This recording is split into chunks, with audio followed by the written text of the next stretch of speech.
Morning, bright and early. To all of the mothers who are here today, I just want to wish you all belated Happy Mother's Day.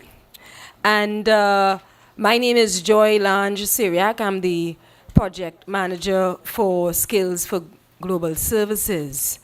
To start us off in welcoming you to the Skills for Global Services Owning the Agenda clinic, I would just like to invite Tracy Hackshaw. He's the program manager for the Global Services Promotion Program from the Ministry of Planning and Development. Let's welcome Tracy to just start the day's proceedings.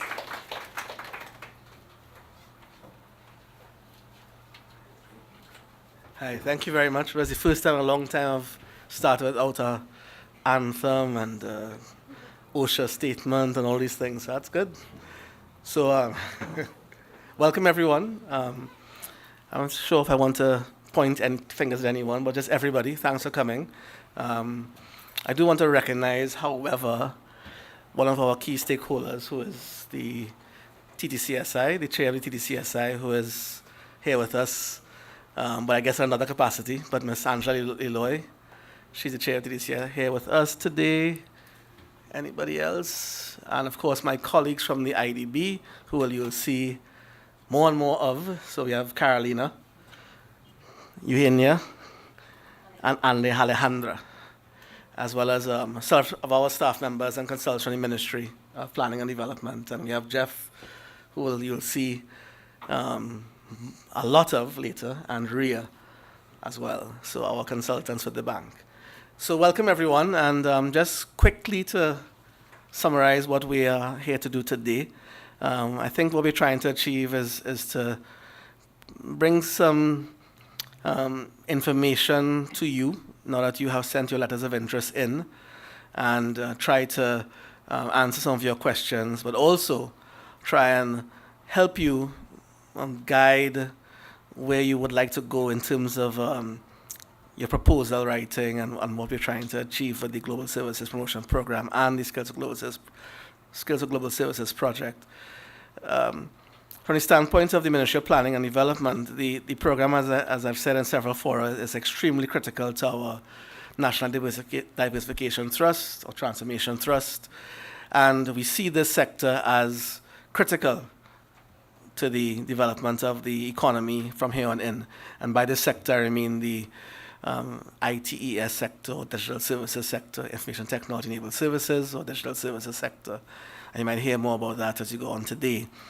As we push forward, all of you here today, I would assume, have some ideas to where you'd like to take your business, especially using information technology as an enabler. In some cases, you're using it as a main driver. But all are welcome, even for those who may not yet understand how that can happen. I think the session today will be very helpful to all of you.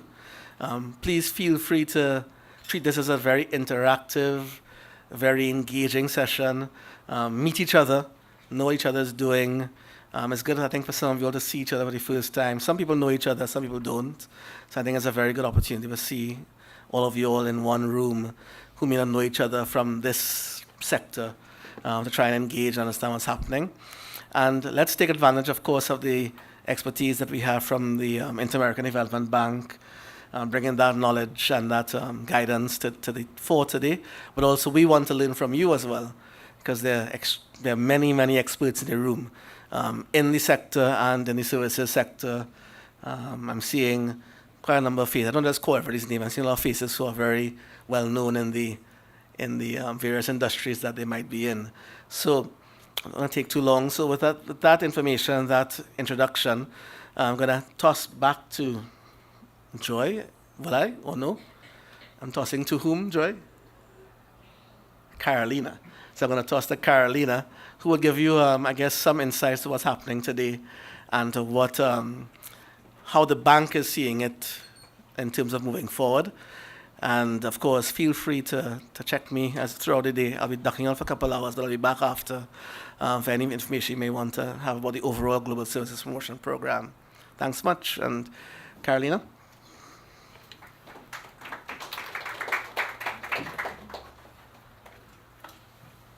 Hi, thanks very much for being here. I'm going to try to be brief.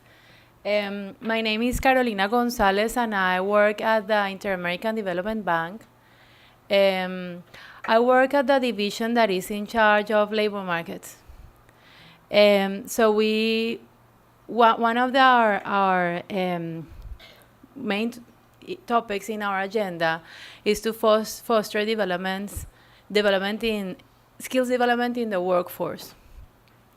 So I was asked to give some introductory remarks, and I was thinking about what I would like to talk about very briefly, and I thought a good story to tell today is why this project exists and how it was born. About 2 years ago, my boss received a call from the Ministry of Planning, from the Ministry of Planning of Trinidad and Tobago. We didn't have operations, or our division didn't have operations or any kind of technical cooperation with Trinidad and Tobago at the time. So we were very excited because it was exciting to have a new client. And my friend Eugenia, my colleague, was in that conversation, and it was a very, very interesting conversation because what the Ministry of Planning was asking from us was something that made us really excited, because it was a vision of trying to foster skills in the workforce as a key element in the development agenda of the country. And that is not common. In generally, at least in Latin America and the Caribbean, it's rare to find a government that gives so much relevance to skills in the workforce. So they told us, look, we have a very big problem. We want to diversify our economy, and we can't. So our reaction was, yeah, we've heard that before. It's a common problem in many countries in Latin America. In general, it's a problem in countries like Chile or Colombia, or many of our countries depend a lot on a specific economic resource, and Trinidad and Tobago is evidently not an exception. But what was novel here is that they were telling us, we want to diversify our economic agenda, but we understand that to do that, we have to invest in skills. And we're like, oh, that's great. Because we tell that a lot to many governments, but but it's rare for us to find a country that already sees the power of skills development as a driving force in economic transformation. So we came to Trinidad and Tobago, and we were very excited. And we noticed that indeed this was a country that was investing a lot in skills for the workforce, not only in education, but for the children, but also education for the workers, which is very cool for us, right? It was very exciting, and we're like, oh yeah, you have these very great programs. You are providing almost free tertiary education for many. You have apprenticeship programs. You have lots of things. And they were, yes, we do, but we cannot diversify our economy. And I said, yeah, well, how do we do that? And we answered, we have no idea. I don't know. I don't know how you can diversify your economy. You don't know either. We're bureaucrats. You know who knows? The employers. They know.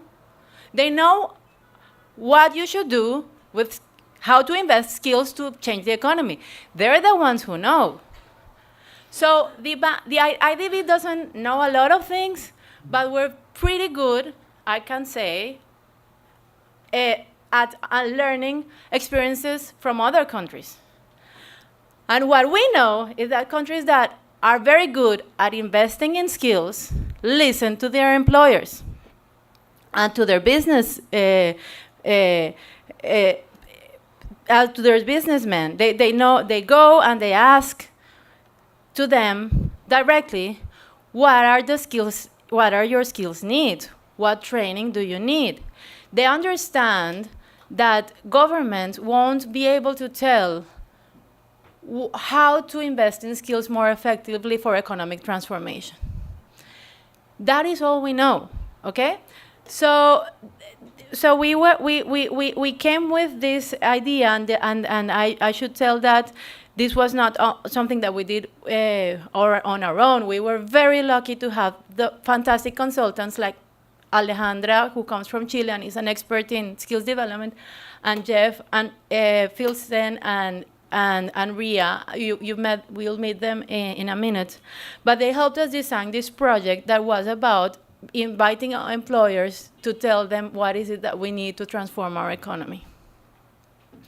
It is something that we're very proud, not only because we were able to innovate in some way in the skills strategy of that the Ministry of Planning was promoting, but also because we had a response like this. I mean, having this room as full as is a dream come true. Because we are going to be able to come, next time that we meet with the Ministry of Planning, we will be able to tell something that is fun to say, which is like, see, I told you so.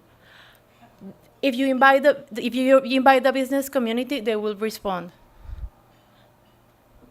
What you need to do is have to talk with them more directly.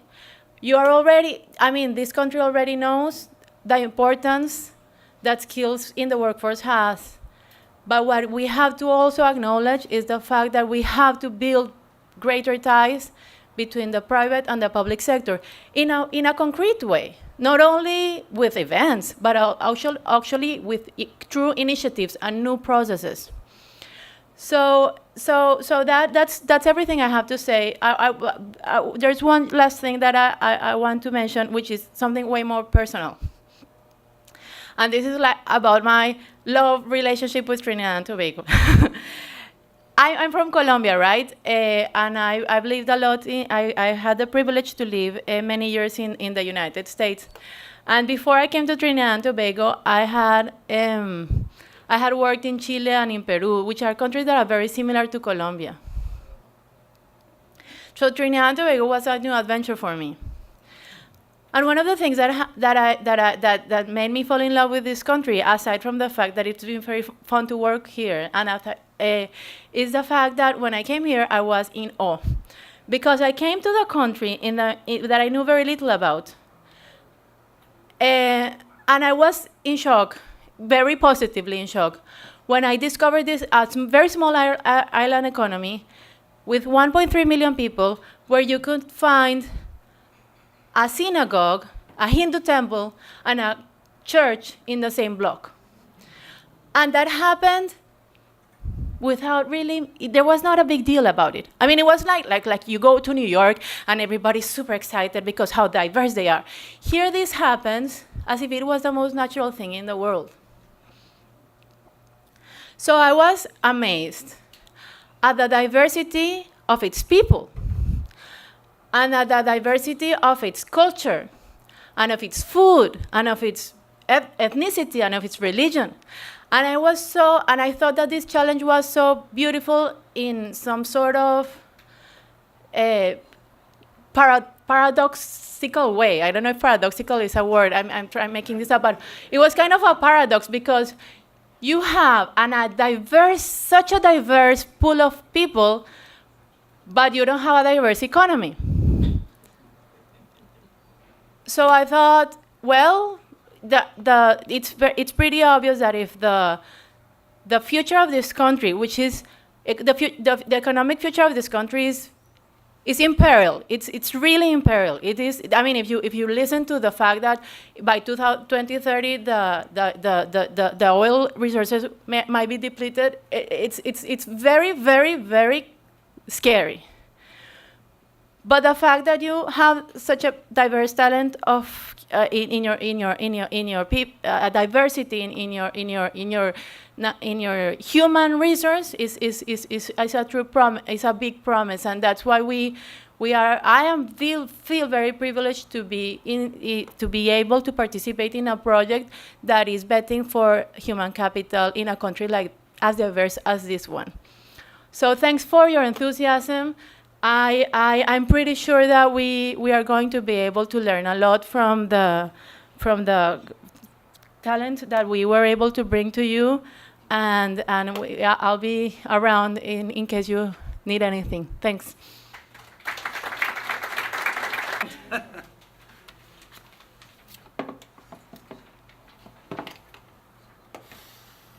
Well, good morning, everybody. Well done. That's the first bit of interaction for the day. We hope there's going to be a bit more of that. My name's Geoff Fieldsend. I come from the United Kingdom. And the reason I'm here is partly to do with my background. I worked at an organisation called the UK Commission for Employment and Skills. And we ran a programme a few years ago which tried to find a different way of promoting skills development within the UK. And basically the philosophy behind this was that up till then, every training initiative that had taken place started with a big check. Started with the money, and then having decided how much money there was, we would then ask the training organisations to come in and say, how are you going to spend the money? And they would decide what sort of courses they would put on, which tended to fit with what they already did. Tended to be, in line with their objectives. And then only after they'd done that, a year or so later, they would say to businesses, come along and get what we're going to give you. And the businesses said, well, that doesn't really suit us. It's not at the right time. It's not going to be in the right place. It's not linked to what our needs are. You haven't asked us what we really want, etc., etc., etc. So the idea we had was to say, let's go to the businesses and ask them what they wanted so that they could drive the agenda. And so as you can see today, when we say skills for global services, and that word global is also very important, as you'll see as time goes on, this is about export and internationalization, but it's about employers owning this particular agenda. So what I'm going to do now is just say a little bit about how we're going to run the next 2 days. Now, first thing to say is, there's a lot of people in this room. It's kind of getting towards being standing room only. And if you'd have said to us when we started this off, there would be as many as people as this, or even half as many, we would have been shocked. Even if it had been a third of the amount, we'd have been pleasantly surprised.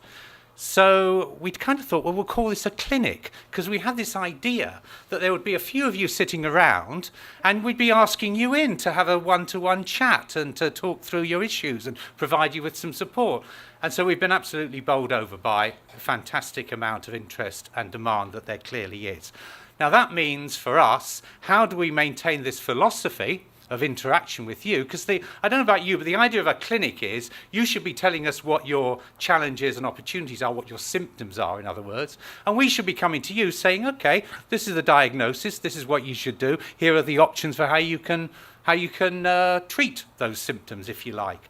So we're going to try and find a way of doing that, and I'm just going to say a little bit about the next 2 days and how this is going to work. Okay, so the first day, we're not really going to talk about the IDB's grant or the program that you're going to be applying for or what is eligible and what's not eligible, because before we get to that point, only a small number of people here can actually be successful in the end. So what we want to focus on is the methodology by which you determine what are the skills you actually need. And that's got to be rooted organically in what the challenges and opportunities are that your business faces. So what we're going to try and do is take you through that business opportunity, and at every stage along the way, go back to you and ask you to think about where you sit in relation to that, so that we can start to reflect on what's coming from you in terms of what you're going to need. And we're going to go through this process of looking again, then at your business competencies. What are the skill sets that your businesses currently have? What do they need to have? And then what do you do to start to try and fill that skills gap? And that could be done in an entirely informal way. That could be done in a way that doesn't require any resources or any external training whatsoever. But the point would be that you're determining how best to suit your needs. And then finally, today we're going to be talking about how each of your companies can start to create a learning culture within your own business environment. And then on the second day, we're going to try and build a bridge to the issue of the program. And we're going to start saying, well, okay, having identified the right training, how can you actually think about developing a proposal that might be successful in this current IDB supported program? So looking at who you might partner with, and there are options of partnering locally, there are options of using international training providers, there are options of using online services, international universities, etc., and then costing it out and telling you a little bit about how the process is going to work. Okay? So that's really how we see the 2 days. Are there any questions on that? Okay. So that's really all I wanted to say at this stage. And I just hope you have an enjoyable 2 days. We're going to be, when you're having your conversations, coming around talking to you. So any issues that you want to pick up with us, please let us know. We're going to try to make this as responsive to your needs as we possibly can and try to make it truly an employer-owned agenda. So thank you very much. And I'm going to hand over now to my colleague, Rhea. Thank you.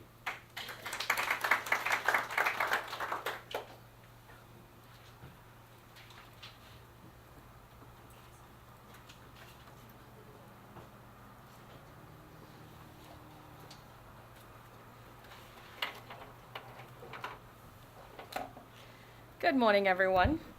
My story is actually the exact opposite of Geoff's. I spent the better part of 10 years, some of you may know this story, better part of 10 years at Columbus, at what most people know as Flow. Some may know as Columbus Business Solutions. I started at year 0, so I was the first executive hired. And it was very interesting back in 2005, because at the time we acquired, the cable company, and there were 194 employees, and there was these wonderful, grandiose plans of digitizing the entire Trinidad and Tobago with super fast broadband and, or at the time, high-speed internet and all of that stuff. And 194 employees trying to do that in a satellite-based operation to deliver in that technology, now trying to reskill to a fiber-based organization, which was hilarious from my standpoint because I didn't even come from technology. I came from Coca-Cola. So I myself had to be reskilled. Fast forward a couple of years after, where the employee base had moved to 400, and the acceleration was just, we were moving at a pace, and then all of a sudden, all of these customer service issues started to appear, and all of these, well, the service isn't working that great, and all of these other ancillary things that, okay, well, we said we were going to provide super fast broadband and digital TV and all this cool stuff. Yeah, why isn't everybody all pleased and happy and wonderful? Well, because we became our own worst enemy. And at that point, new skills opportunities started to emerge in the core operation, not the technical operation, the core operation of customer service, who at this point, and we know this in our businesses now, had to become technology savvy is the word that's used, but also be able to, in of themselves, understand the technology and all of the other applications that were used to run the business.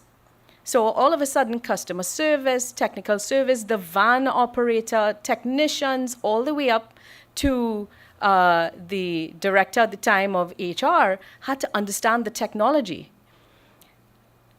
And there weren't enough people who understood the technology, even at a skills level, a fundamental level, to be able to carry the organization forward.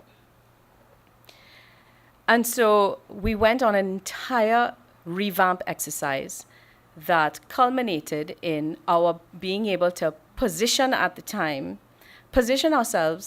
in such a way where the 600 employees in the end actually understood the technology, understood the tools to deliver the technology, understood the tools that underpinned the technology, and in a way be able to move it forward and replicate, because at that time it had to be replicated. So we had to do the same thing next in Grenada, then do the same thing next in Curacao, then St. Lucia, then St. Vincent, and then Antigua. The exact problem faced everyone. And so that was a microcosm, if you will, of what I'm sure you face in a small way if you're a startup. or to others who have very large businesses, and I see representation here, who have spin-off areas, want to look at this area in particular, and have to refashion their organization to be able to do that. So after I left a couple of years ago, I actually dedicated the second half of my career, is what I say, the second half of my career to help businesses and governments do the same thing with their the transformation agenda. And the transformation agenda, which is where we're going to be talking about, the first thing I want to talk about is really understanding that this isn't about technology. So that story that I started off talking about really had nothing to do with the technology. The technology is just the enabler. So before we start, however, we have to divvy up the room. So I'm going to do an exercise because at this stage, we have to make sure that we are grouping people in the areas that they are most focused on. As you appreciate, we have all kinds here. We have from IT focused and centered businesses. We have entertainment, communications, and media. We have lots. But before we group the room, I'd like to do some hands ups, please, so that you get a sense of who's in the room as well. So, number one, hands up if your business is here and it's focused, IT focused, technology focused, telecommunications focused, and so on. Hands up. So that's the vast majority of your room. Look around as I ask a question. Keep your hands up. Hands up of those, these people. How many of you have 10 or less employees? Okay, so that's, I don't know if anybody's hands went down. Keep the hands up. How many of you are less than 5 years old? All right, so if we get a sense of the room, we understand that the vast majority are technology-centered, startup or in a growth phase, technology business, that's 5 years or less in age. Hands up if you are in the media, communications, or entertainment area. Okay. Looks like the second largest group. Same question. How many of you are in a business with 10 or less employees? Same amount. How many of you are 5 years or less in? Okay, same amount. So the vast majority of this group, we can assuredly say, are young companies, young, small, technology-centered, or truly in the ITES area. So let's not forget the other group, because both of those groups are going to be grouped together. I want to get a sense now of who the others in the room are. Are we in manufacturing? Anyone? 1, 2. Are we, of those 3, are you 10 or less employees or larger? 10 or less, raise your hand. Okay, so 1/3. It's small. And typically you'll find, of course, a larger group. 5 years or less? Okay, so 2/3 larger manufacturing companies. Consumer companies, distribution, logistics, and so on. Anyone? Okay. Small or large, less than 10 or less than 5 years? Okay, so a small distribution-focused company, all right? Other services, professional services, legal services, human resource services, there we go. So we have a sizable services group. Hands up if you are 10 years or less. Okay. Half. Hands up if you are, 10, right. I meant to say 10 employees or less. There we go. And 5 years or less in operation. There we go. Have I missed any industry? Tell me. Hospitality and tourism. Interesting. Anyone in hospitality and tourism, core hospitality and tourism, so 1. All right.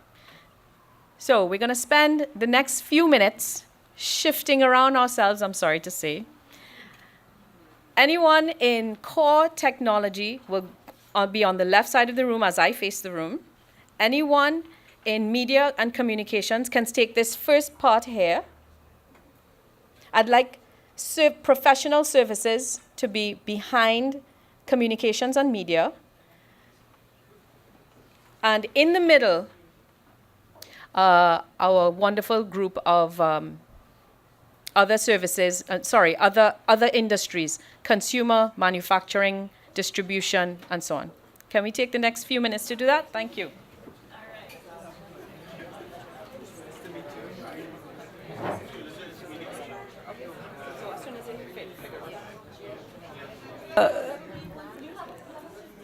Settling in.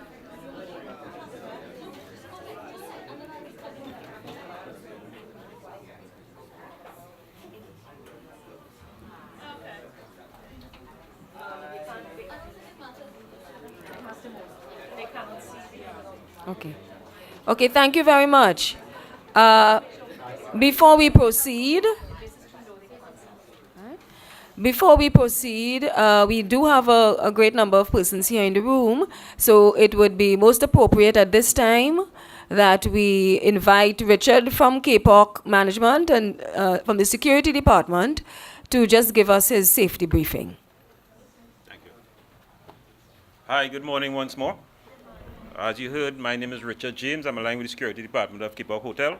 Welcome, and thank you for choosing us as the hotel of choice. Again, you are presently in the kayak room. The exit area is where you access this morning to come into the room. The sound you're looking for is a loud chime which puts you in the evacuation mode, and believe me, you'll be out that door before you could say Jack Robinson. The right side of the elevator is the emergency door that you're going down the steps. At the right of the elevator. You do not return for anything at any time. No laptop, no brief bag, nothing at all. You proceed right down to the ground floor. Safety wardens will guide you as how to proceed along the main entrance. Your exit area is via Kava Cafe. There'll be a safety warden placed strategically at the points that you have to proceed to the car park. The signage. All right, back with you. Are we comfortable? All the multifaceted businesses. Sorry. I should use this. Okay. All the multi-line, multi-streamed businesses have found their locations. Everybody's comfortable. Good. All right. So we're not talking about digital skills right now because we're talking digital transformation, your company. Okay? The vast majority of our companies represented here are smaller ones, and I appreciate that. As we start off, how many of you are wearing 3 or more hats in the organization? All right? So let's appreciate very solidly that you are the CEO, COO, CIO, CFO, the CMO, right? We're okay with that, yes? So with that, as the one hatter, the multiple hatters, we have to be able to establish the multiple streams of opportunity facing our business. And why we call this digital transformation is, again, because to be able to fully engage with the opportunities that face us today, we have absolutely no choice but to digitally transform our operations. If anyone is at odds with anything I'm saying, please, let's discuss it. Because we've heard this a million times over. The world is fast moving, and the yardstick is constantly changing. And so we have to appreciate the second item, which is that digitally transforming our organization has nothing to do with simply taking technology and inserting it into our businesses. So we appreciate that. It starts with a comprehensive look at our business, a comprehensive look at, as a small, growing, technology-based organization, and I'm speaking really to the group here, this, not to make an exception of anyone else. We appreciate that this is not just about the technology product or service that we're trying to deliver. So the exercise that we're going to go, as Geoff talked about, we're going to be doing our own individual work at the end of each section of these really is all about understanding what the business drivers, what the opportunities are for your unique business. And because I've done and failed at this a few times, I know that it's very difficult as a small or growing technology-based or technology-enabled company to actually do this, to actually identify these drivers or opportunities, because what you're trying to do is in a space that's not necessarily been done before. We appreciate that? Okay. So I know it's a tough exercise, which is why we've put ourselves in groups, because we acknowledge that the group issues may actually feel the same. And so we may be able to articulate our needs, articulate our opportunities better, bouncing it off of each other, unless, of course, you expertly understand where we're going. So it does start, digital transformation starts with that vision. Anyone who's done management in this room, this probably doesn't look any different from if you were doing some kind of strategy session in your own company. But it isn't markedly different. It starts with that vision, but it starts with, how do I digitally transform my business to be able to take advantage of the opportunities or solve the core business problems, okay? So, and that digital transformation strategy, again, is no different from if you were running your own business. What's the problem? My revenue is declining. What's the problem? Competitors are, taking me out for lunch. What's the problem? I have a new product or service and I don't know how to get it out there. What's the problem? All of my distribution channels have gone online, and my cost base is too high because I am 100% manual. I'm still on pencil and paper. What's the problem? I have distributed staff all over the place because we've decided we're going to go to a virtual organization because there's too much traffic, but we have no idea how to manage our human resources virtually. So all of these problems facing your business, all of these categories facing your business are probably issues or opportunities that can be solved through the insertion of digital thinking, okay? But it starts with the problem. And then we go to, how do we transform into a digital organization? And that requires, again, the vision and thought and strategy around your business now being infused with technology thought or digital thought.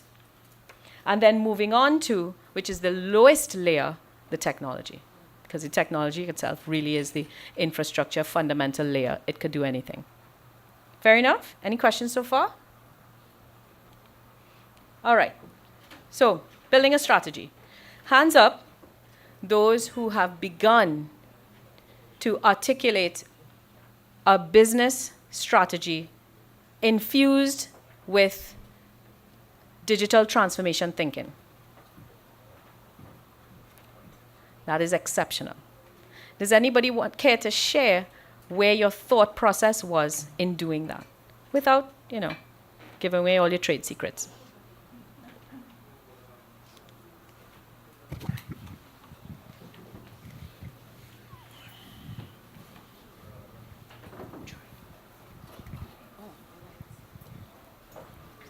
Thanks. Morning, everybody. I'm sharing because I'm not quite sure where I fit in the whole scenario here, but my organization is the champion for medical laboratories and moving them towards accreditation. Most people feel that medical laboratories know what they're doing, and if you take a blood test, it's going to be right. That's not entirely the case, and what we're trying to do about this is to move laboratories towards a state where they are internationally accredited. They have the systems in place to ensure that you actually get what you expect. Now, that's a whole human resource retraining process. And one of the key parts of it is the management. We have technical people who evolve into managers with no management training whatsoever. And that's been one of the major disasters that we have to deal with. So we ran a face-to-face course where we brought several people, about 70 people over 5 years, to train them in laboratory management. These are laboratory people. And that's not a sustainable model for doing it. So we're trying to move this into an online, more accessible and more sustainable arrangement. And that's what we're trying to do. That's part of the big mission, but that's the part that we're trying to deal with right now. Excuse me, sorry about that. So we're trying to use the technology, communication and information technology, to move the skill set in medical laboratory management, which is a specialized type of management, and make it more accessible so that the entire medical laboratory industry can move forward. Thank you. Any other comments? Quick question. Who leads that, Wayne? What level in the organization leads that process? All of us. There are about 5 of us. Just trying to tune this out. Who's the champion? We have a director, and I'm the person that deals with the information management. Health is an information management thing. Labs generate information in order to manage either an individual patient or population. And we have a training manager, and then we have a finance person, and a general sort of clerical and administrative support person. That's the organization. Right. But we're dealing with 23 Caribbean countries, including Dominican Republic and Haiti. And we do consulting services. Let's turn off that phone. We do consulting services for all of these places to help them, both public sector and private sector, move their laboratories towards accreditation, so that's the base of operations. Right. So it's a lot of training, a lot of systems putting in place, and training people in various areas, not just management, but putting quality management systems in place and all this sort of thing. So, right. But it's just 5 or 6 of us, and we're dealing with a population of more than, the English-speaking Caribbean is about 7.5 million people. And then we have Haiti and the Dominican Republic, which about triples that. So, right. Yeah, so that's how. Thank you. Any one other contribution? Anyone? No? Okay. So let's continue. It begins with a strategy. And if that strategy isn't led at the top, we already know that it will fail at the bottom. Okay? So let's keep that in mind as we move on to the other sections, and we move on to starting to build our own strategies. Building digital competencies. Now, this is where skills comes in. But competencies are different from skills, aren't they? And we can go through this proposal, and of course the depth of this proposal, the ultimate aim of this proposal is to be able to uniquely identify those skills that we want to have a training intervention for.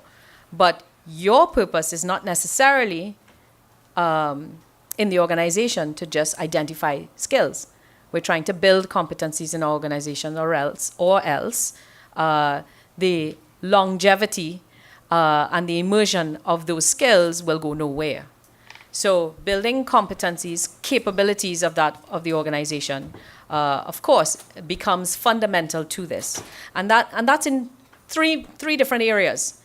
So as an organization, as I described my flow experience, as an organization, we seem to forget that digital skills are not centered in the IT department. So I described this customer service skills.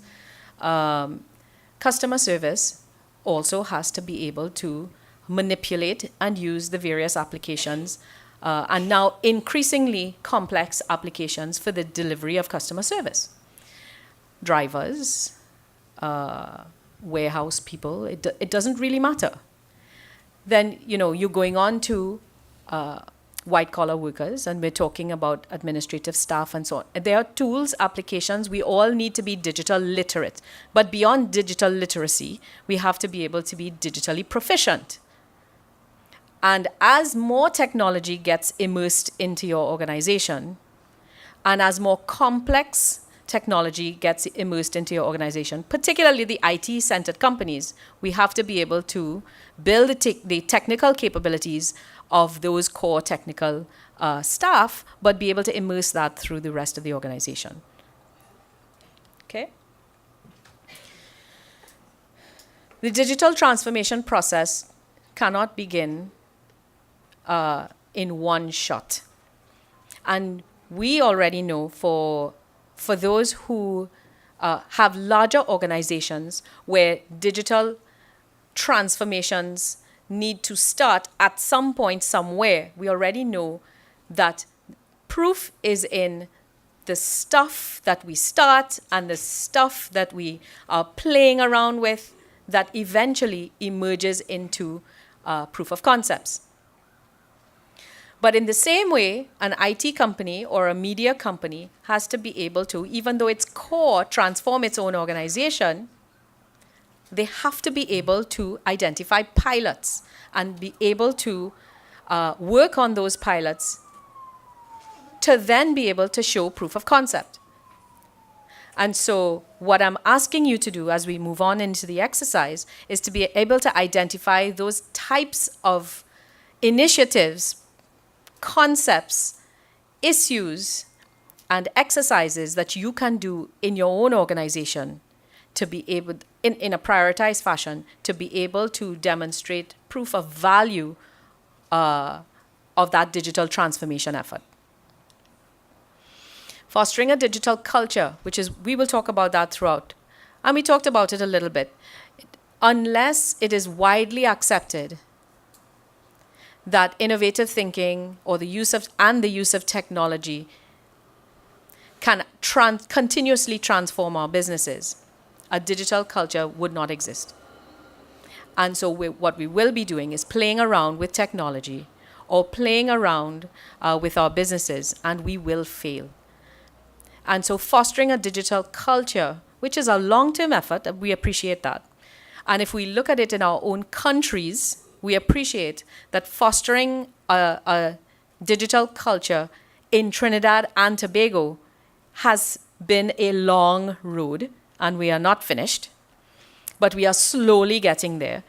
Organizations are a microcosm of the reflection of the country. And so if we appreciate that digital culture is an imperative to transforming our countries, then our organizations and ourselves, we have to be able to chip it off little by little. So let's go to the exercise. We're going to spend the next 30 minutes or so, each of you, again, in groups or by yourselves, identifying your business problem.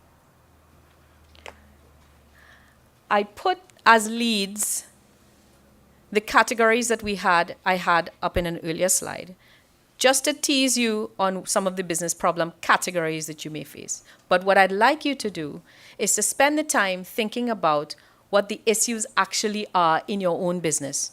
Or for some businesses, what the core opportunities, what you're actually trying to get off the ground.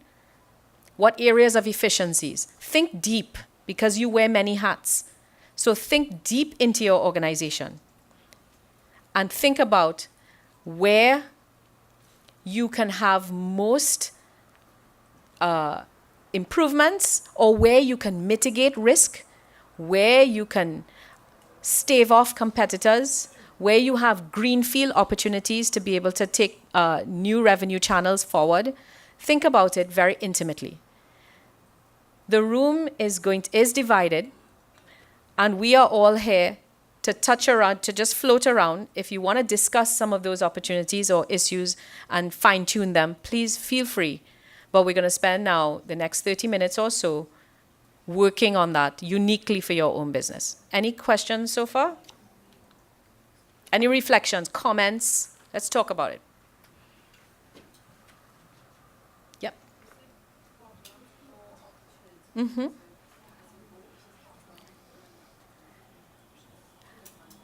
Absolutely two different things, and they're all related.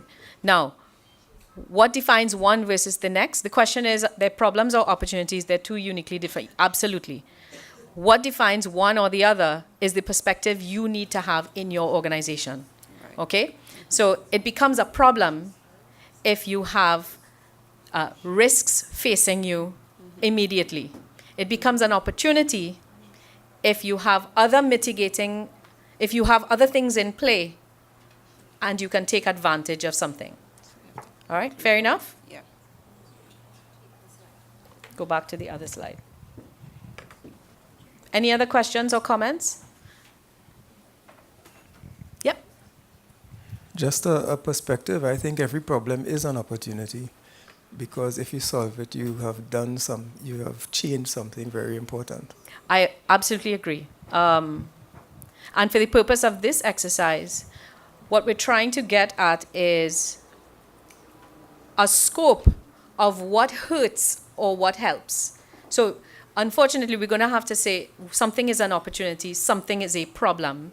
And so I'm saying that the dividing line is what is hurting you now that you need to fix now, that obviously will turn into an opportunity later, or what is the opportunity that you, for many IT-based businesses, for example, have created its entire business model to take advantage of. So that becomes an opportunity. Not that you don't have problems, but yeah.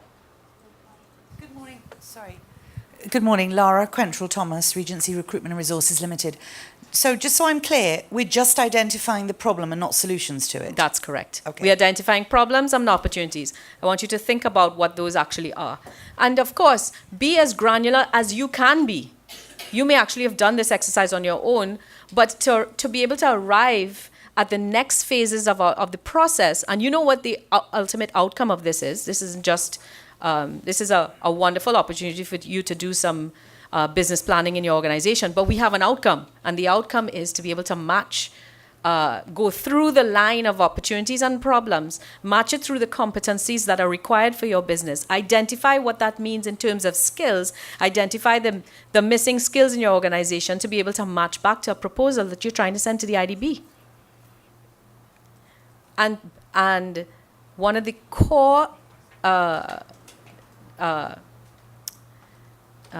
opportunities inside of that proposal is the better you are able to articulate everything that I've said, the richer your proposal, the better the opportunity it will be for you to be successful in the competition process. But beyond the competition process, the better you are able to articulate your own needs, skills needs for your business. Any more questions? Any comments? Yes? All right. Time check. Well, we're doing quite well. Okay. But don't forget, Rhea, that there just needs to be a little bit of feedback. So depending on how long, maybe 20 minutes to talk, and then 15 minutes, 20 minutes for the tables to feedback their thoughts, Sure. reflections. All right. So it is, what time is it? Sorry. I should have my phone. What time is it? Okay, so it's 9:30 now. I'll do a time check at 9:50. And then we'll see where everyone is before we move forward to the feedback session.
Okay, so how are you finding it so far?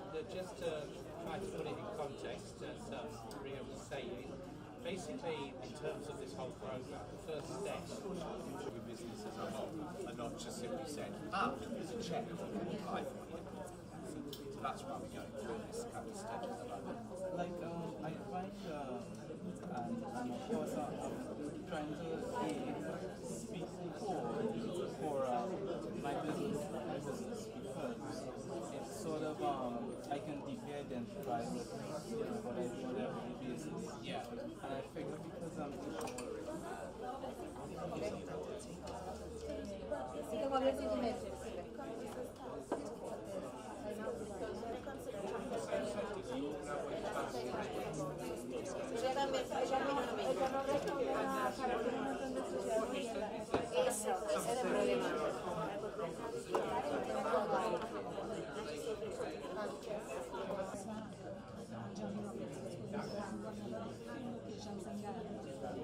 So we need to get the staff. They have to go away to get the staff.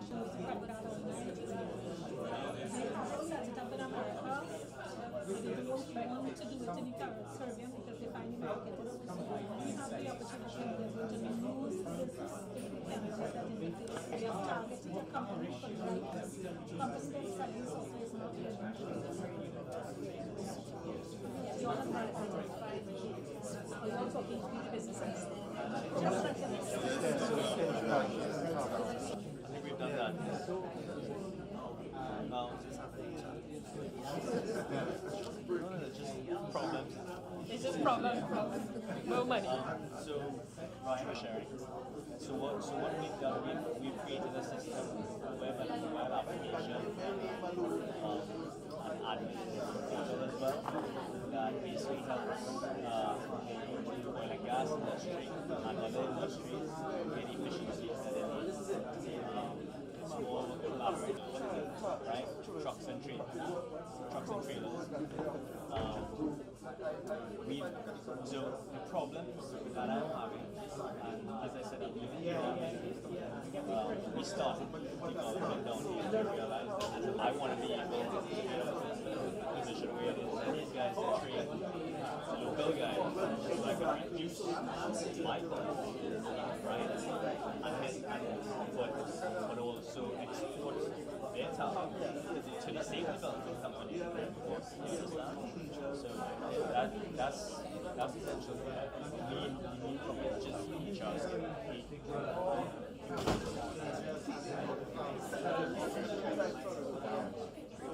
My name is Sean Francis.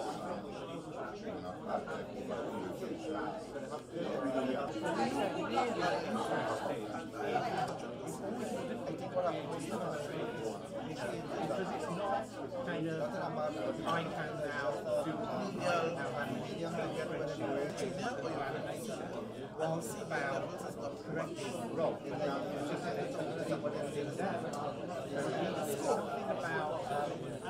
The opportunity that is closest to you that you can capitalize on, because again, the closer you are to creating in being successful in a bid.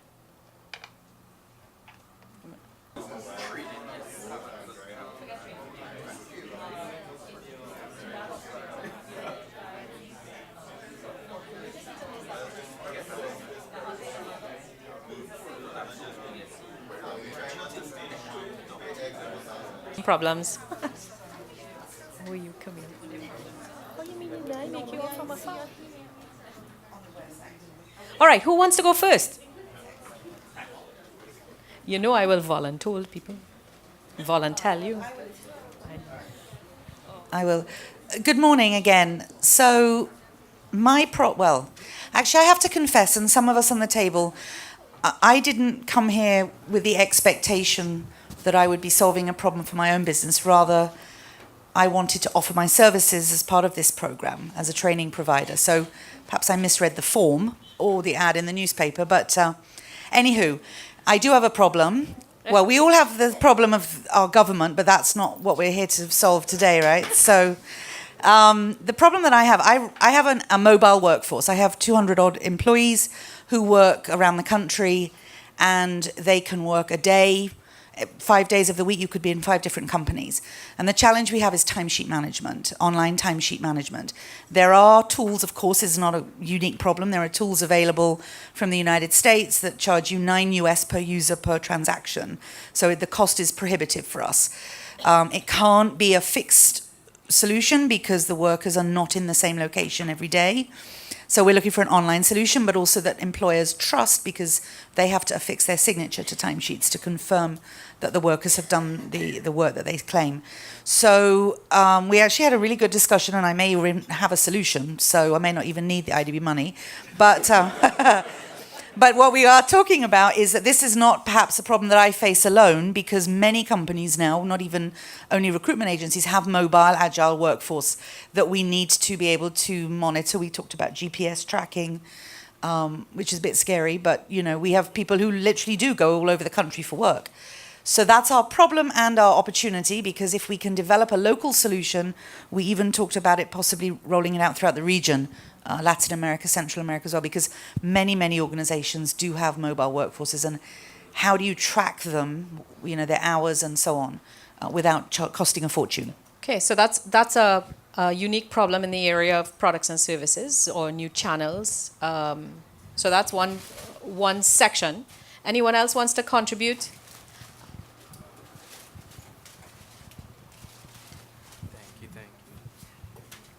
Hi, good day everyone. Nicholas Maxwell, Trinidad and Tobago Animation Network and Big Shiny Pixel Visual Effects and Animation. And I'm here with these 2 tables here, media, entertainment. Around me is gaming, 2D, 3D, compositing, and so on.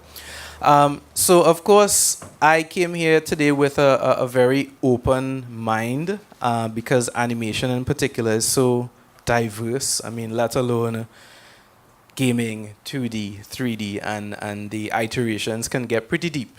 So we're here today to discuss our, various, issues and opportunities and so on. So it's a bit of getting there and figuring out for us how can we apply ourselves and work with this grant? Because say for instance, we just had our chat with Geoff, and we've identified that we're looking for possibly more industry solutions as opposed to possibly individual solutions. But now we're kind of talking about maybe some of these solutions may have to be segmented or so on. So it's really just drilling down for us the various opportunities we have in front of us. So we're not necessarily trying to put a one-all solution which may or may not work, but something that we can work with at the moment. So it's currently a open discussion for us. And we're hoping to get more into the course at the moment. So is the opportunity a structure kind of opportunity? Are there real revenue opportunities out there that you are unable right now as a group to take advantage of? Is it a true resource problem that you haven't been able to take advantage? Well, I'll give you I'll see how best I can break that down. So, in media and entertainment, as I mentioned, it can be broken up very distinctively. So, the first thing we've identified is we can't necessarily apply a blanket solution to media, for sure.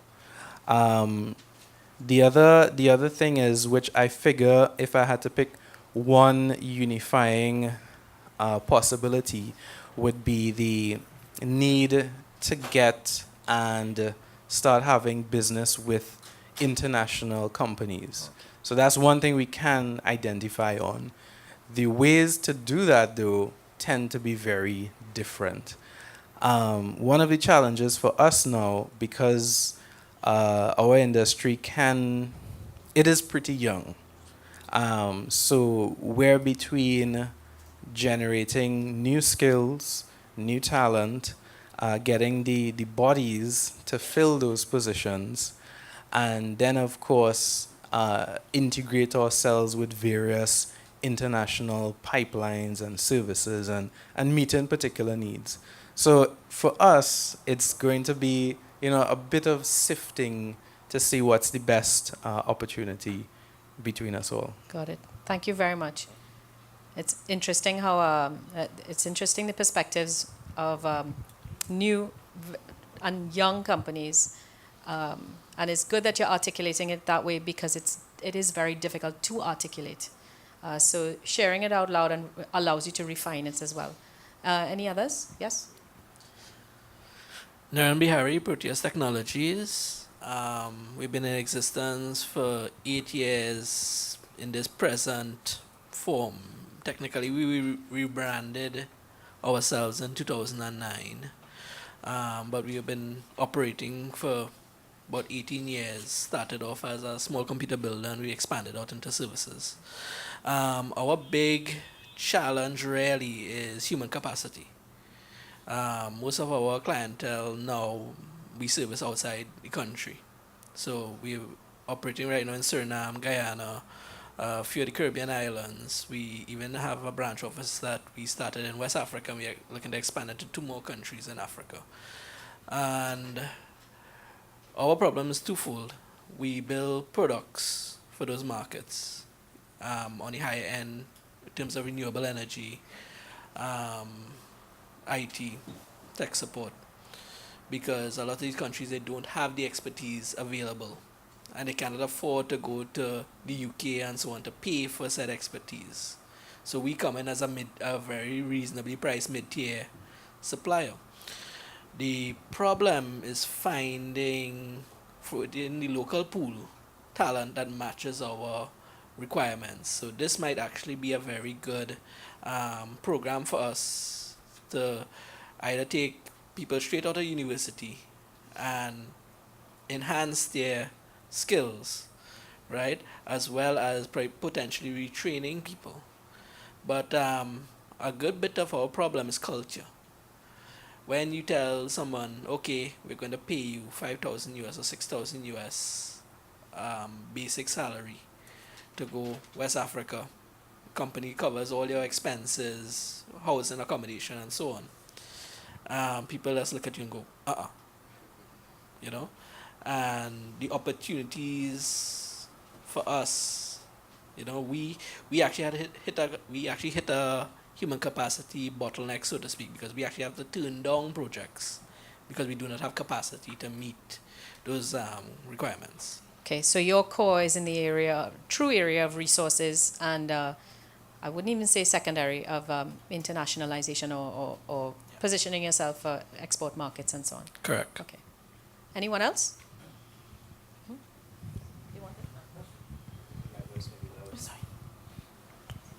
Hi, good morning. I'm not going to preempt anyone's view here, but what we were trying to do in terms of technology-based issues is try to find some commonality as to what most of the organizations that are involved in technology, in skills or solution providers are doing. So again, I'm not preempting anyone's own contribution, but as far as commonality, what it came down to is exactly what I said, the human resource or the skills base of people coming in or being introduced to the industry, and then retaining those people, both through motivation and compensation and the things that would do that in a very similar way. But what we have is, of course, the normal things why we're all here. We're looking at the resources and funding and the requirements to do that and build the capacity needed. But more importantly, the challenges of basically combining the problems that you have with those that someone else has into a solution, and changing that, morphing that problem into a solution that can be provided along the way. And what comes out of that is, of course, things like this where you network, you basically understand what I'm doing and what you're doing, and all of a sudden my problem and your problem is actually a solution for each other. Now, how that fits into this exercise, we think, yes, it makes a starting point, but how do we now get it to the point that makes it all come together is what, I mean, we're all looking forward to.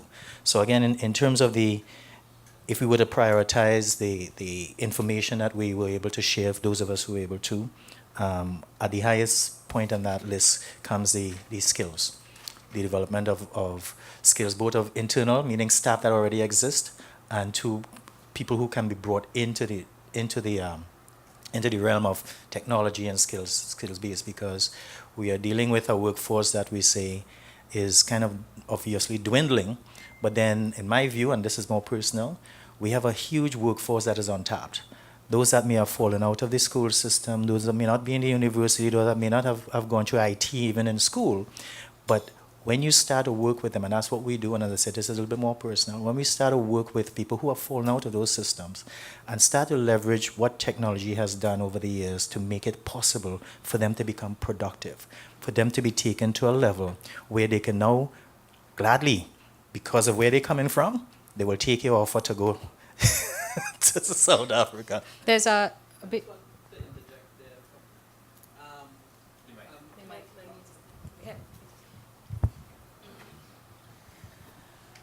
I actually agree with you there. Actually, 3 of my best programmers never completed a degree, you understand? But they have a natural aptitude for it. So I don't necessarily look at the university as a sole source, of talent. We actually are more result focused. So essentially, we don't really care your academic qualifications once you can get the task accomplished, right? And the part of the reason why we looked at the university is you do have very talented people coming out of university, but at the same time, to be blunt, the university system fails, right? You take very talented people and you beat the creativity out of them. And we spend a lot of time having to rework that back into them to teach them to think outside the box and so on.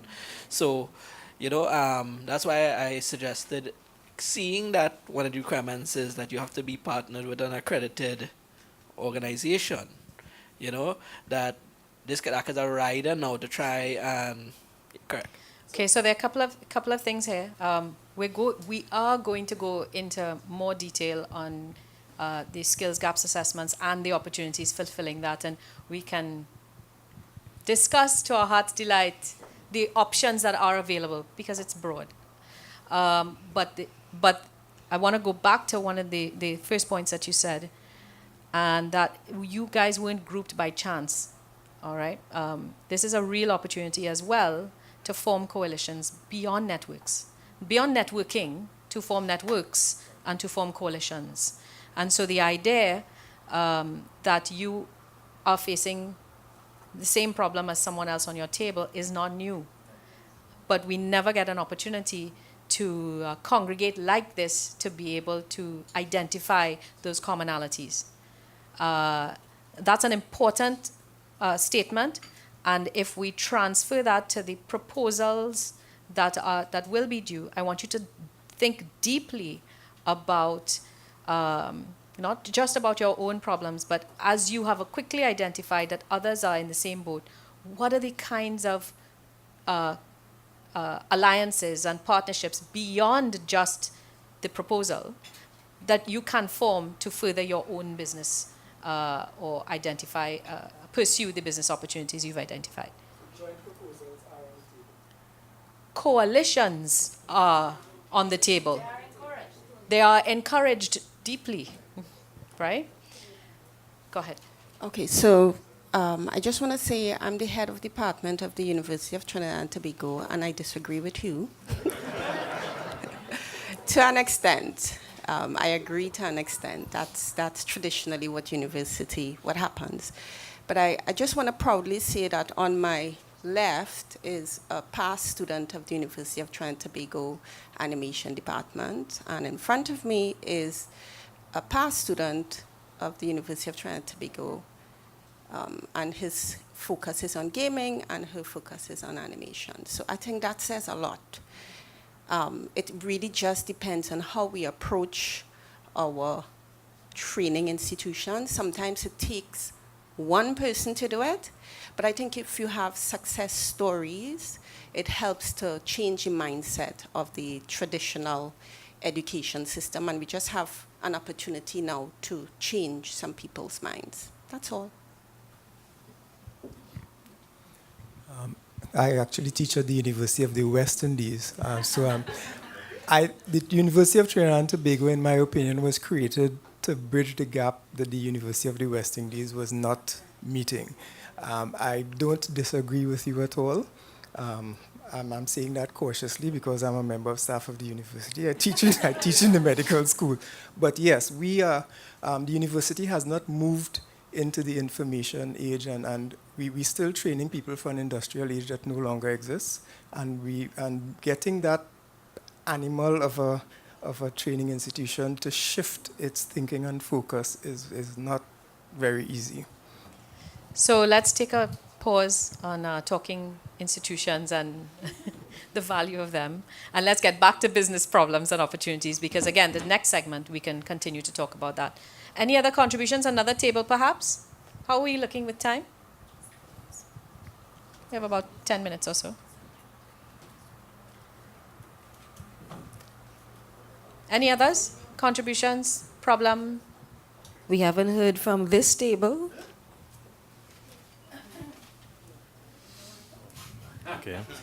My company is Smart Energy Limited, and one of the products that we manufacture is a solar mobile phone Wi-Fi charging station. So it charges up cell phones, as well as providing shelter, shading from the sun, and Wi-Fi hotspot.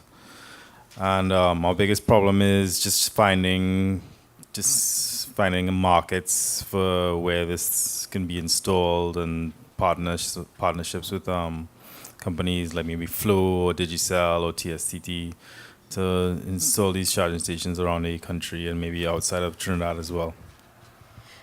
So I'm getting a trend here. Is it safe to say that many of our issues or opportunities facing us in this room are channel-based opportunities to take your product to new channels, to new markets, or to commercialize in a real way the products and services that you have? And of course, the big one as well, it seems to be a real resource problem.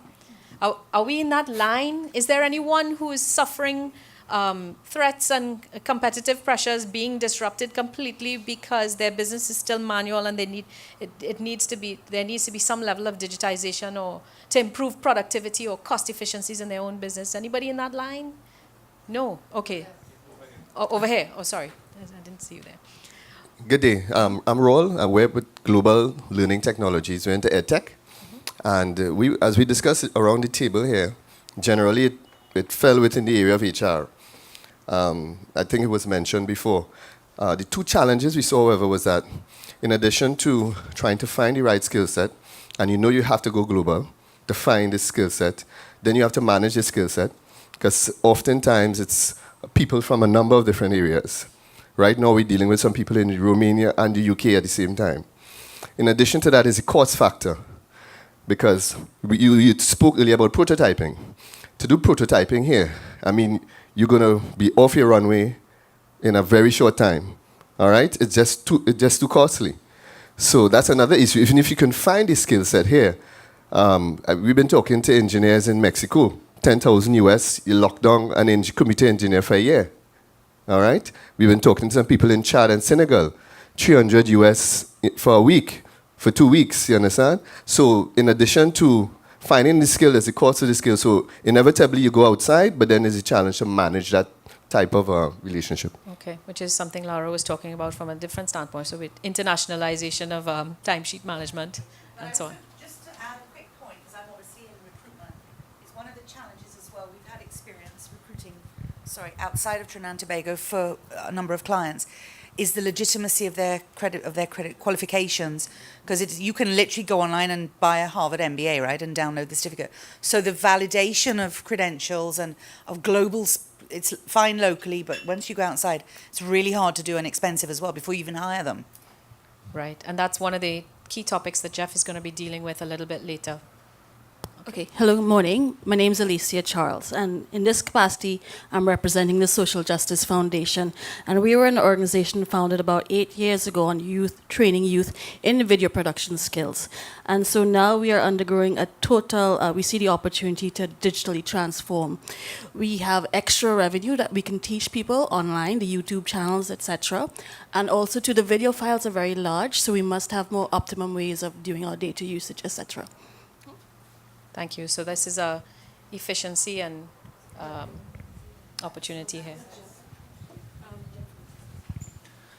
Yeah, I just wanted to say a quick thing about one of the benefits of doing this type of work is that it helps us think as well about how we manage our program. And I think one of the things I've been picking up from one or two of the contributions, and certainly the table I sat at, was the importance of supply chain relationships or pipeline, and that the skill set that's required and defined is often defined by your customers or your suppliers in the pipeline, and that they are the natural source of partnership that becomes the gateway to whatever skills are that you're looking for if you're going to find a skill solution.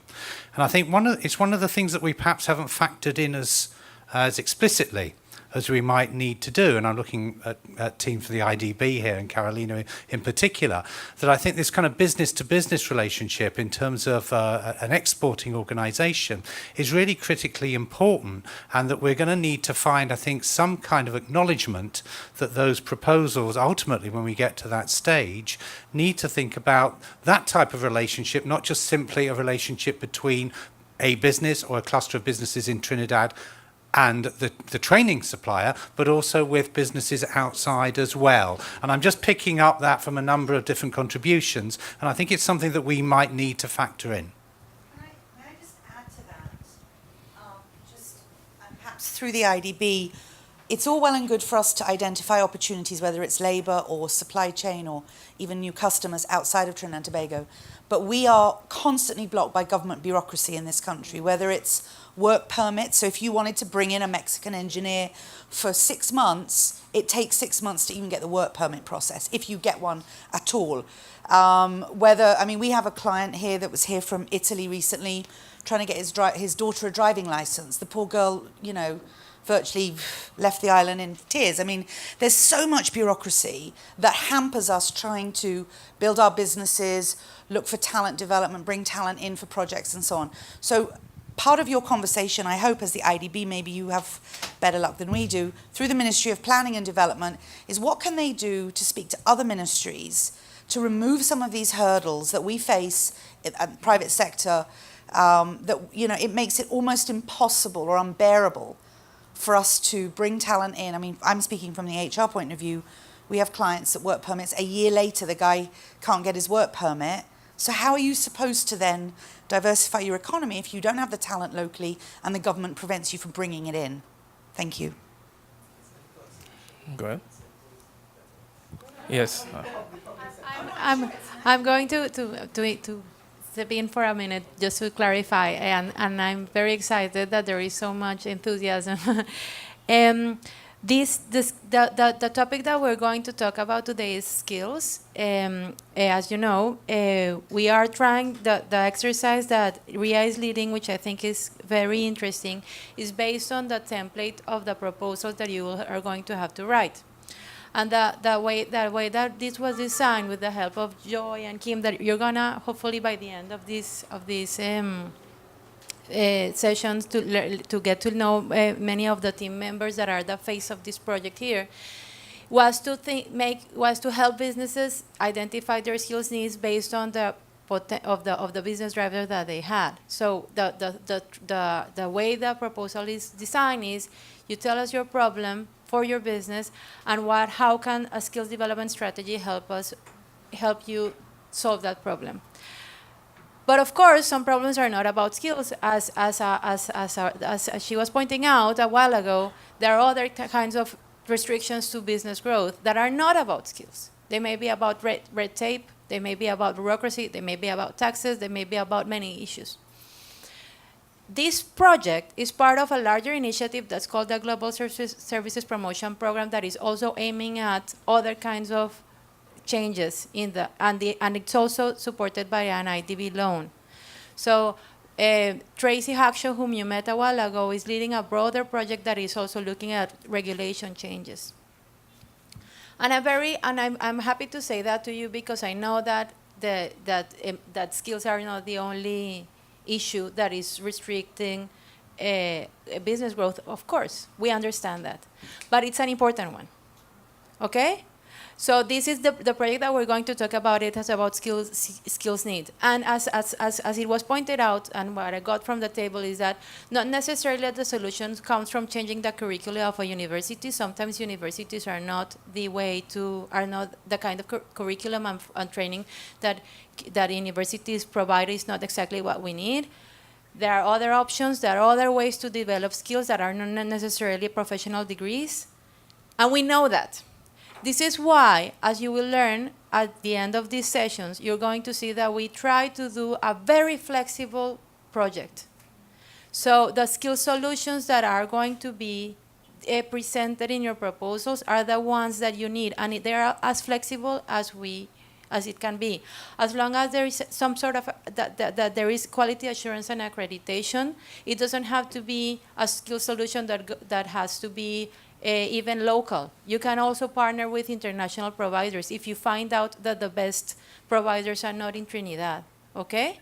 And we're talking about flexible solutions that are employer-led and that help your business. And we are, as I know, we come to this project with a mindset in which we acknowledge our ignorance, okay?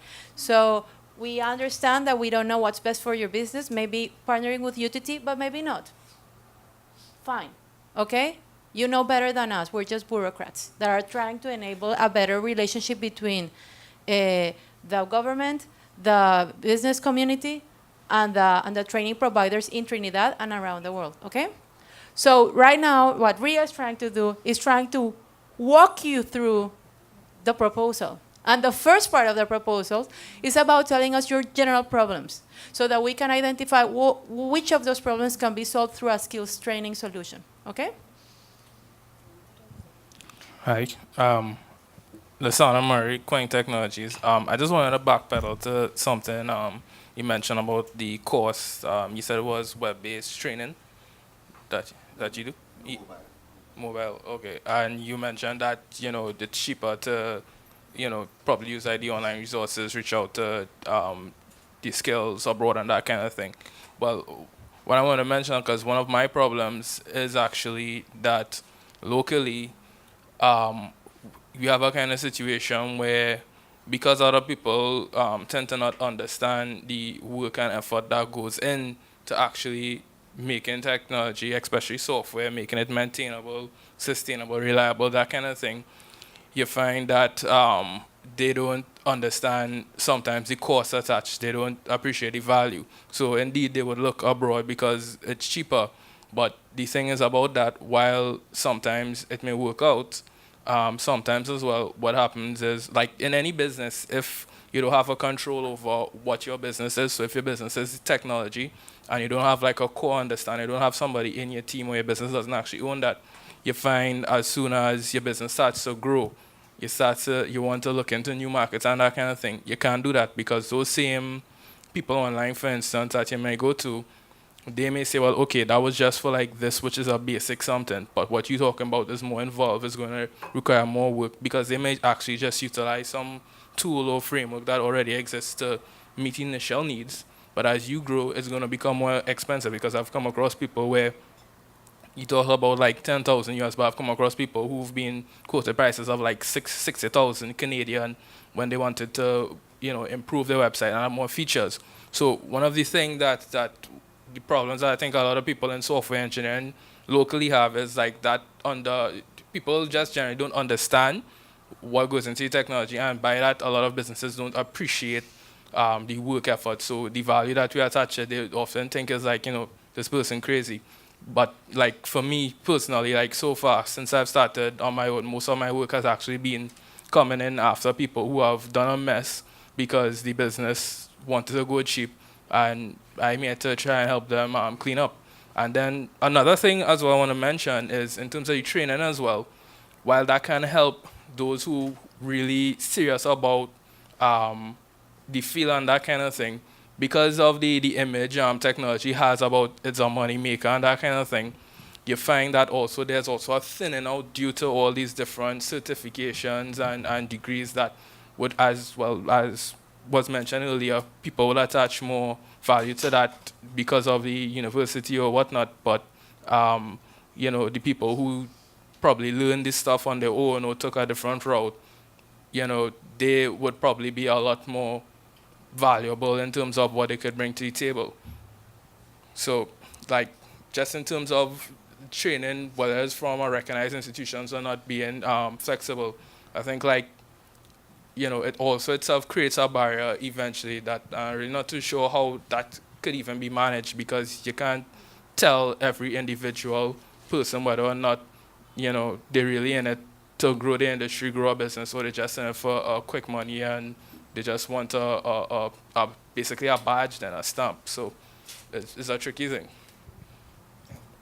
Hi, my name is Karen Joseph from Car Gamers. I just want to... yeah. I just want to kind of add on to what he said to a degree. So a lot of us wear many hats in our organizations, and so when you go to different businesses, they don't just undervalue your specific skill, they undervalue the additional skills that you have to add to that inside this economy. So I think an answer to that is marketing to a degree, marketing yourself in a company, and that is a skill that even us ourselves have to do towards these different companies. It's very hard for, say, a marketing director to be able to even sell technology to a decent degree. So that is something that you kind of have to do as well. And I think there's maybe skills that could solve that problem. So, Rhea, I have a specific request though. Initially, when I gave my thing, it wasn't about a problem, but I think the opportunity here is exploring what are the international digital business models. Because in our industry, well, what we want to do in our company, we want to train young people to share their stories. But people are sharing their stories on YouTube. I don't know, and I'm glad Carolina said we can be comfortable in our ignorance. I don't know how to train that person to make that into a business globally, and that is what I was hoping to get from here. Right. Well, you're not going to get it from here. What you are going to get is what you just did. When you start talking it through and hearing other people talk it through, it refines where you're actually going in your thought process of the problem versus the opportunity. And sometimes it's not apparent. Certainly, the skills questionnaire and the expression of interest was just a tiny, you probably just tick, yeah, I know, of course, yeah, sure. 5 seconds later, and it was done. This process is about refining that. And it may flip on its head. I mean, in fact, what may end up at the end of the day is, you know what, my problem will not be able to be solved by skills. This is not for me. Yeah. And that's okay. That's fine. That's part of the process. And that's what you need to get out of it. And I'm glad you raised that as well. Yeah, I'm happy for the contributions, and I think it's very valid because initially, in our case, when we started in this, we started with some games, educational games. We did start locally. So, I mean, it's our intention, that's part of the reason why we're here, because we want to ensure we have that local talent base. But I want to also add, however, that value, I mean, and it's a business issue as well. Value isn't often what I put into it, I could spend whole night doing something. You understand? Especially when you're talking about the global market. Your price affects my price to the market. So I understand the challenges that we face locally. But at the end of the day, I have to meet a global benchmark. And if your price puts me off of that, then I'm out of business. But I understand, however, that we need to find a sweet spot. And that's why we're here, to find that sweet spot. All right, time check. It's 10:30. We'll take one more. No, we could do it that. We're going into the coffee break, where I am sure, or I hope, the conversation will continue, because what we're moving into afterwards is understanding the competencies within your organization that exist now to deliver on or address those problems. Then moving into what's missing. So we can continue now, or you can take it to the coffee break and, just not after, during. I'm hoping that during the coffee break we'll continue. You'll continue the conversation. Go ahead, last contribution. Okay, I'm George White from Calibra. We're an IT consulting company. I just wanted to maybe use our perspective a little bit. We took a decision in developing software to look at vertical markets. The idea being that if we take an industry such as insurance, the KPIs, the key performance indicators and the metrics that managers need to run the business are common right across the globe. So we would have invested in developing business intelligence solutions for vertical markets such as insurance. We've made some progress. We have Assuria and Nagico in the Caribbean as our clients. And banking, we have Republic Bank as a client. So we've had some small successes. But what we really need now is to scale up. And there are many options. We could say we need lots of money to put into marketing, but maybe we just need the right skill sets. People who have the skills, whether it's social media marketing, and possibly looking at a lot of non-traditional approaches. But the idea is that there are opportunities. We have to think outside the box. And it's useful to be at a forum like this. Excellent. And on that note, we're going to take a 30-minute break. It is designed 30 minutes so that you can continue the conversation more informally outside. See you back at, 5 to 11. 10:55. Thank you.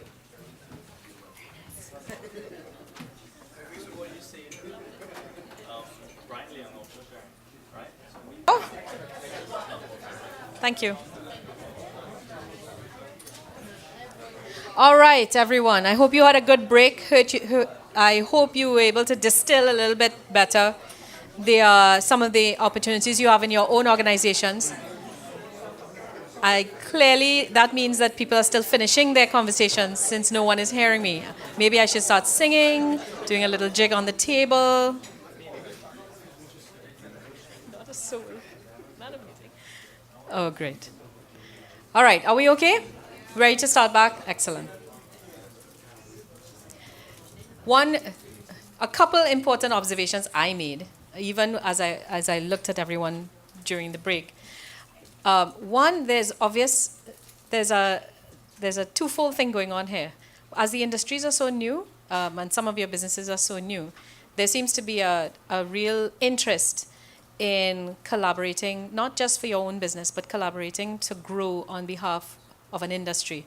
That's unusual for mainstream industry, but it isn't unusual for new industries. And hats off to you, and particularly in tech. Hats off to you, because the people in this room are obviously interested in expanding that. And so collaborations for proposal is one thing. Collaborating for the growth and health of a burgeoning sector such as this is another thing entirely. And I was hearing a lot of wider sector-based discussions going on, and that's important. The second thing is obviously, I kept hearing, you experiencing that too? Really? Me too? And and so there's a lot of layering on, contextual layering on of what is really similar problems. And it's important for us to always recognize that we are more similar than we are dissimilar, than we are different. And so the general problems may be the same, and what we just need to understand what our frameworks are to be able to apply it differently in our own organizations, which is what allows us to collaborate better and have personal success out of it. So I just thought I'd mention that. May I just make a suggestion? Sure. The point is, I know not all of us will eventually end up working with GIP, but perhaps you could share a list of all the participants and so we can schedule on it. I will defer to, the answer would be yes. It would have to be, I suspect it might have to be an opt-in kind of arrangement as well, because that was not intentionally. This is not training session where everybody just leaves their name at the end. It's for a specific purpose. But of course, everybody seems to be predisposed. So next section, understanding the competencies of your organization. And this.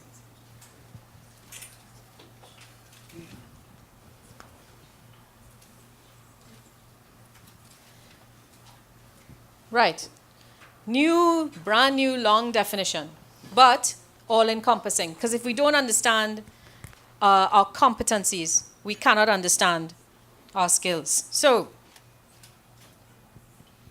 knowledge, skills, used to be attributes, now I see attitudes, which is a further subset of including abilities, strategies, and awareness that are required when using ICT and digital media, so this space that we're talking about here. And in this space, of course, we have to understand, we have to do several things. Perform tasks, solve problems. So it's the gamut. And the important part of digital competencies is, as we described earlier, skills and abilities have to encompass many different sectors, areas, functional areas, and so on. So it's not just I learn a particular skill for a particular area. We know that it can be remapped into all parts of the organization. And we have to be able to do that, what seems like typical business buzzwords, effectively, efficiently, appropriately, creatively, blah, blah, blah. But if we understand the digital world, those words take on a very different meaning. And so effectively, efficiently, quickly, creatively take on a whole different meaning for an organization when we talk about digital competencies.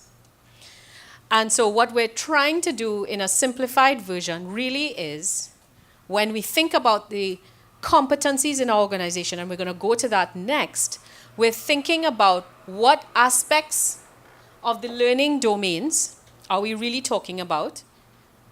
So you have to distill the skills part of it as opposed to the knowledge and the attitudes. You have to be able to distill the tools that you are specifically talking about that comprise the skill set you are trying to build, the competency area that you are trying to address, and it can be at a very junior level in simply performing tasks, like things like machine learning or just data entry for data analytics, straight through the strategic area of creating and sharing knowledge and strategically managing information and so on, or what everyone should be doing, collaborating. How do you collaborate on an equal plane?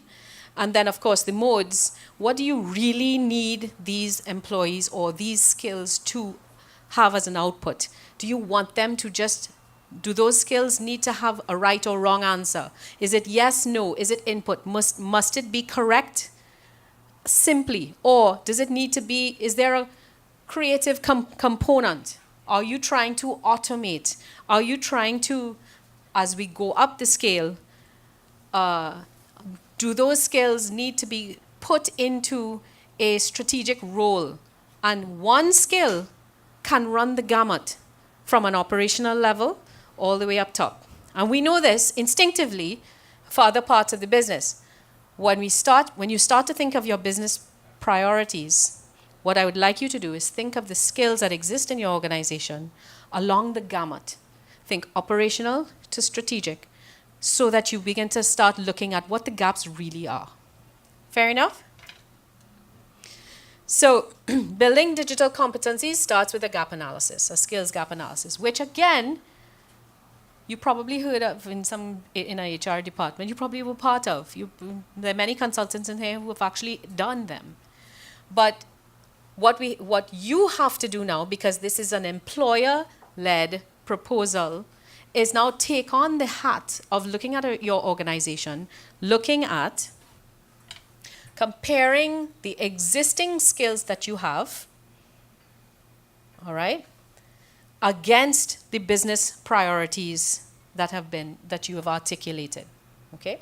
And identifying the existing skills means mapping that, whether in your head or on a piece of paper, what tasks, what jobs, not job as in employment, we know what we're talking about when we say jobs. What job is being required to be performed? What skill is required to complete that job?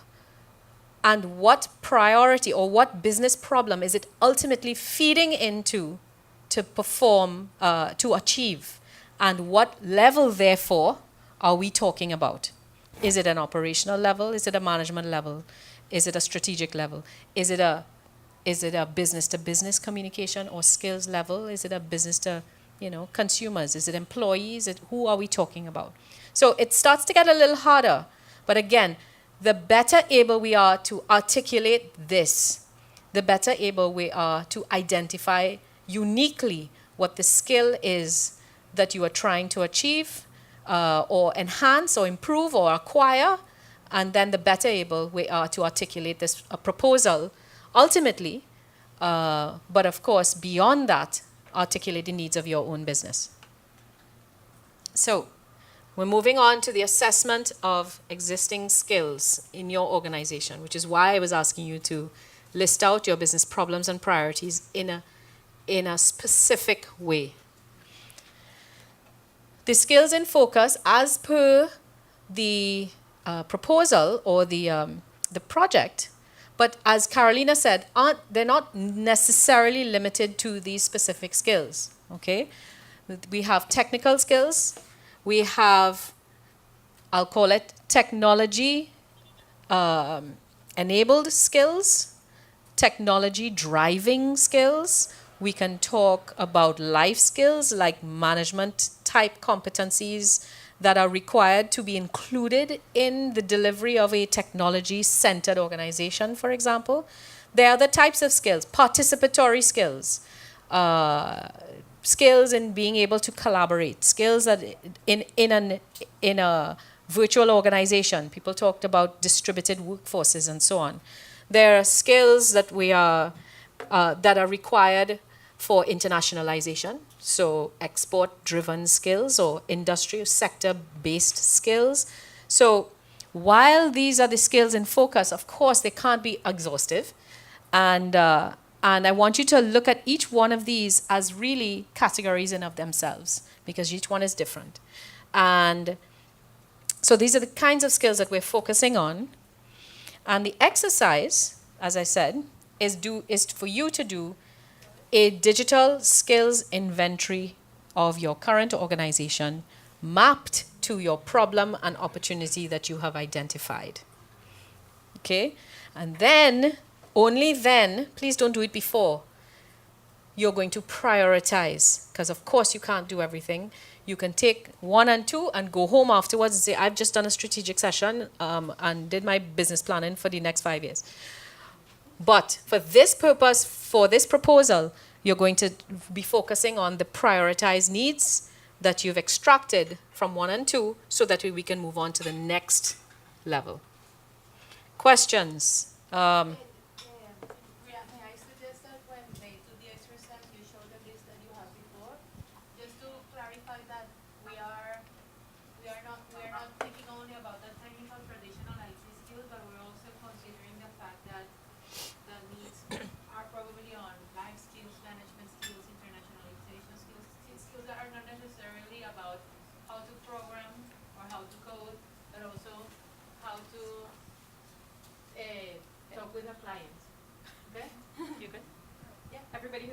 Carolina, can you repeat? Carolina, can you repeat that, please, for the purposes of? I was sorry for that. I was suggesting Rhea to keep this list over posted while we do the exercise, because we are very emphasizing the fact that we are not only going to promote development of technical IT skills, the traditional coding or web design, but also we are also thinking about a broader scope of skills development that includes life skills, management skills, internationalization skills. So this is a project that will be focused on IT digital skills, but it will also include subsidizing training in other areas, like for example, customer service or export orientation, things like that. Okay.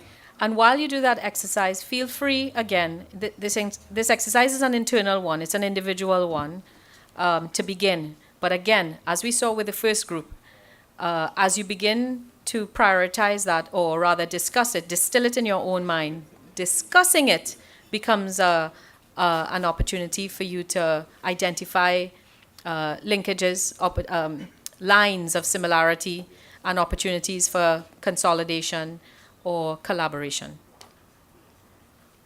Questions, comments, reflections, anything?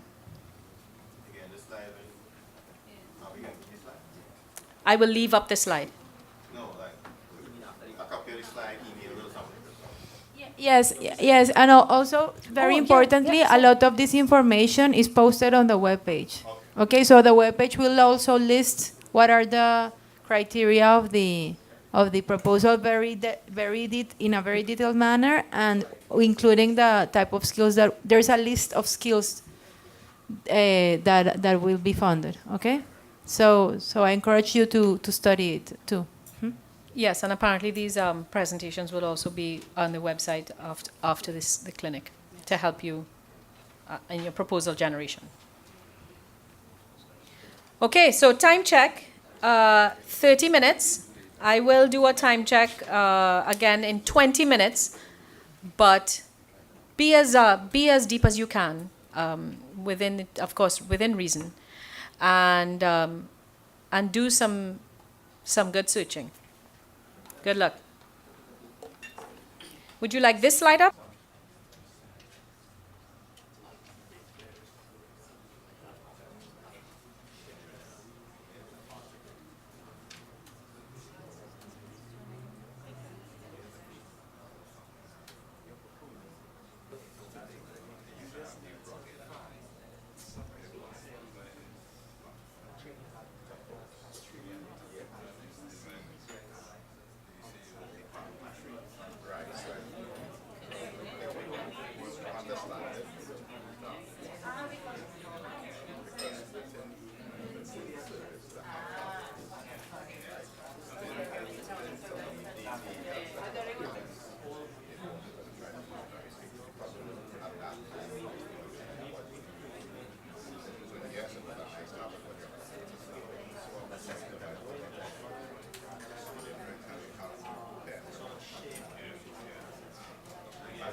that you have in your organization specifically. So, customer service skills is too broad. Export skills, too broad. Technology skills, way too broad. Okay? So, identify the task or the job that is facing you right now, and identify what precisely you need to have done. That may, so for example, live chat customer service. You understand the difference between live chat customer service and face-to-face customer service over the counter? Very different. 3D animation skills versus animation skills. Java development, software development skills versus software development skills. Whatever it is, be specific because it has to tie right back into your area of expertise. Data analytics, what level? Because you haven't figured out what problem. Data analytics at an entry level, data analytics at a big data CIO, CTO level. What are we talking about here? Use the last 10 minutes to refine where you are specifically.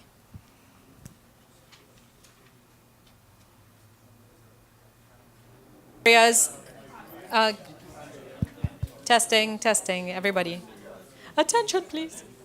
All right, once we start to share, and what we'll try to do is ensure that we can share in multiple areas.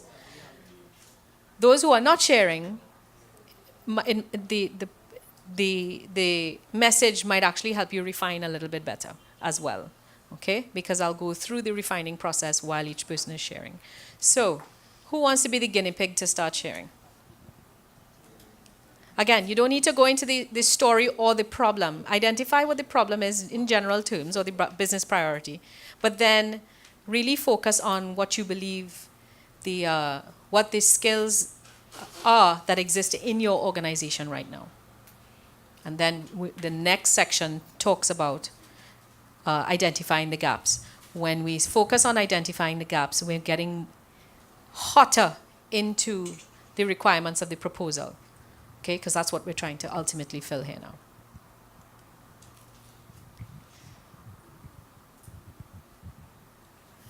No.